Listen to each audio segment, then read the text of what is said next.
Hello' guys, কি খবৰ আপোনালোক সকলো ভালে আছেনে? বুধান চেকা আনটা ভিতৰত আপোনালোকক সকলোকে স্বাগতম জনাইছোঁ। আৰু বিয়াৰ এম জি শ্ৰমিক সংঘৰ দেখিছে কি হৈছে কাণ্ড, সকলোৱে দেখি আছে কি হৈছে কি নাই হোৱা। আৰু মই যে ভাবিছোঁ ভাল খবৰ আহিব বুলি আশা দেখা নাই। তাৰমানে কি হয় আৰু মেইন কথা, আপোনালোকে ভাবিছিলে 10 তাৰিখে ভাল খবৰ দিব, ভাল খবৰ এইটোৱে 10 তাৰিখে দিলে আৰু বেলেগ খবৰ নাই। আৰু আপোনালোকে সকলোৱে তাৰমানে আপোনালোকে জানক, আৰু সকলোৱে তাৰমানে আপোনালোকৰ নিজৰ লিডাৰক আৰু কণ্টেক্ট কৰক। তাৰমানে কি হ'ব কি নহ'ব, আজি মুৰলীদাই কৈছে আলোচনা হৈ আছে বোলে। কিহৰ আলোচনাডাল হৈ আছে ৰে? একো আলোচনা হোৱা নাই, সেইবোৰ ফাঁকি কথা কৈ আছে। আলোচনা হৈ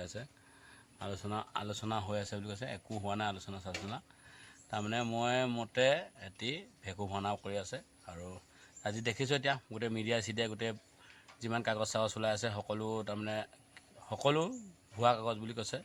ইমান দিনে 5 বছৰ দিনে আমাৰ জীৱনদলত খেলি আছিলে সিহঁতি, সেইকাৰণে আমিও এতিয়া খেলিম। এতিয়া আমাৰ লগত কেনেকৈ খেলিছিলে আমিও খেলিম বুলি আশা কৰিছোঁ। সকলোৱে তাৰমানে আৰু সকলোৱে জানেই আৰু বাকী কি ক'ব নালাগে। আৰু ইমানো ৰাইজ বুৰ্বক নহয়, ইমান দিন বুৰ্বক বনালে 5 বছৰ দিনে। আপোনালোকে 5 বছৰ দিনে বুৰ্বক বনাই পিনি এতিয়ানো কি কৰিলে? একোডাল কৰিব নোৱাৰিলে।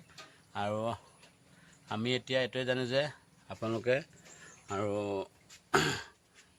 আমাৰ তাৰমানে কি হ'ব, আমি আৰু তাৰমানে এনেকুৱাই থাকিম নেকি? সেইটোৱে তাৰমানে কামনা কৰিছোঁ। আপোনালোকেও আশা কৰিব। আমাৰ তাৰমানে সিহঁতিতো মই ভবাই নাই এনেকুৱা এটা প্ৰলোভন নটংকি দেখাব। এতিয়ানো ক'ত গ'ল মনোৰঞ্জন? ক'ত গ'ল? ইমান ডাঙৰ ভাষণ দি থাকে মনোৰঞ্জনে, এতিয়া ক'ত গ'ল মনোৰঞ্জন? পাছোৱান ক'ত গ'ল? অৰুণ কুমাৰ পাছোৱানে দেখোন বৰ দেখোন কৈ আছিলে, বিয়াৰ এম জি জিন্দাবাদ। এতিয়া কি হ'ল পিছে?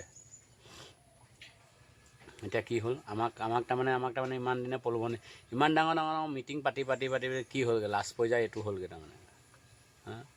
ইমান ডাঙৰ মিটিং পাতি আছিলে, য'তে ত'তে বোলে আমুকত মিটিং তামুকত মিটিং, ইটানগৰত ইমান ডাঙৰ মিটিং পাতি ইমান ডাঙৰ আশা দি হৈ গ'ল। যে চবৰে লিষ্ট ক'ত হ'ব ভেৰিফিকেশ্যন তালৈকে ক'লে।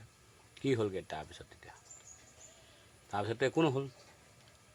সেয়া লাষ্টত গৈ পিনি কোনোবা জেলত গৈছেগৈ। আৰু তাতকৈ উপায় নাই, জেলত এতিয়া গৈছেগৈ। প্ৰথমতে গ'ল ৰঞ্জন পেগু, তাৰপিছতে গ'ল এতিয়া ধন ডেগাৰ পিছত এতিয়া কোন যায়। আৰু তেনেকেই আছিলে। ইমানলৈকে সপোন ইমানতেই দেখিলে, তাতকৈ সপোন দেখিব নোৱাৰি। আৰু আপোনালোকৰ সপোন নেদেখিব। মই প্ৰতি কৈ আছোঁ, নিজৰ কামত ব্যস্ত থাকক বুলি। সেইটো আশা ৰাখিলে আপোনালোকৰ কাম নাই। চুলি দাড়ি প্ৰকৃত সৰিব, টকলা হ'বই। সেয়াই আছিল ভিডিঅ'টো। যদি চাই ভাল পায় লাইক কৰিব, কমেণ্ট কৰিব, যিমান পাৰে শ্বেয়াৰ কৰিব। নেক্সট ভিডিঅ'ত পুনৰ লগ পাম। জয় অসম গাইছ, বাই বাই। আৰু মোৰ পিছত ক'বলগীয়া বহুত কথা আছে, মই ক'ম, সকলো কথা ক'ম। আৰু সকলো বিষয়ে নাম মেনশ্যন কৰিম, কি হয় কি নহয়। আলোচনা কৰি আছে কৈছে, আলোচনা কৰাৰ পিছত মোৰো আলোচনা কৰিম। তাৰপিছত আপোনালোকক সকলোকে মুখাকেইখন দেখাম বুলি আশীৰ্বাদ কৰিব। নিশ্চয় দেখাম। যদি মোৰ কথাবোৰ যদি হেৰি হয় দেখাম আৰু। Bye bye.